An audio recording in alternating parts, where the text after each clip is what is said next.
Howard Stern Show. When you're watching these comedians do their thing, Yeah. 20 comedians, you start to say, hey, wait, I can do this. Yeah. And you get jacked up and Yeah. you start to scribble down all on of a your little napkin, things yeah. that you did for your friends. Yes. Yeah. And then a guy comes up and levitates the room, and it's Robin Williams. Oh. But I didn't know there wasn't a Robin Williams in every nightclub. So I actually put the napkin back in my pocket. When you actually saw one of Robin Williams' early performances. Where his energy was so extreme and his style was so avant-garde, for those of you who haven't said, this is a Frisbee, and running around the stage, jacking off like a robot Japanese man, and it was all discombobulated and insane. But it killed? It killed, and I thought, that I don't know if I could do that. Yeah. So then they go, open mic at 11:30, come up. So yeah, I'd had a few beers at that point. Right. So I went up, and I just got awkward, weird laughs, and I got invited back 2 weeks later. How did you, like when you talk about a Robin Williams, obviously that night you didn't start doing a Robin Williams. No.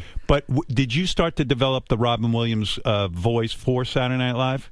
Probably, yeah. When he came on, I did it with him. I played his son, or grandson. At first, do you know, sort of in your head, you hear Robin Williams' voice and you know you can do it? Or do you sit there and do what like these other guys do? They watch tapes and over and over again of Robin Williams and you try to pick up on something? How does it Everyone's different. Some just come easily, and some... I think Robin was mostly from, just hanging out with him. Because I interviewed him when I was going to San Francisco State and I interviewed him for a paper in a class. Wow. And I remember I had a little tape recorder, and he was from Detroit and Marin, but he had this kind of almost a British accent and this deep voice. So I go, do you have any goals in show business? And he goes, I just want to play for the people.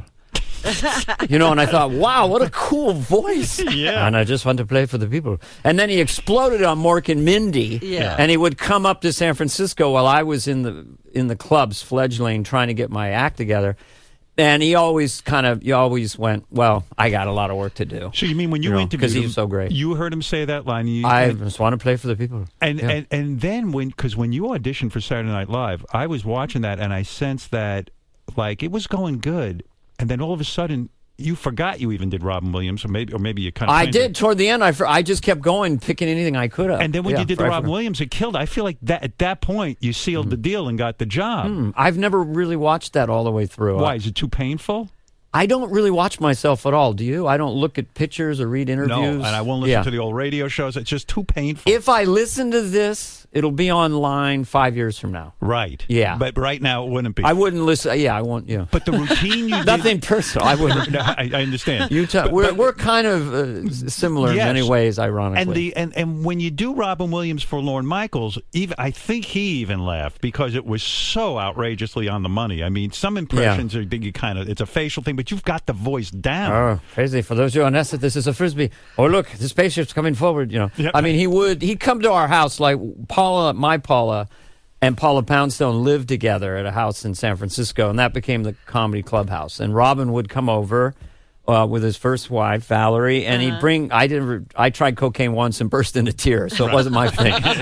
Just sobbing. Right. 1 second of high, and then why am I even alive? Right. But he would bring a giant thing of cocaine, and everyone would come over, and we'd play ping pong all night. I can't imagine him on cocaine because, I mean, the guy's frantic as it is, and then, like, the cocaine. Well, it was paranoia. I mean, we had a curtain. It was middle of the night in San Francisco, and he'd be looking out. I thought he was kidding. Oh, dear. Oh, they're coming soon. Oh, I better go down there. Oh, don't be afraid. Oh, very good.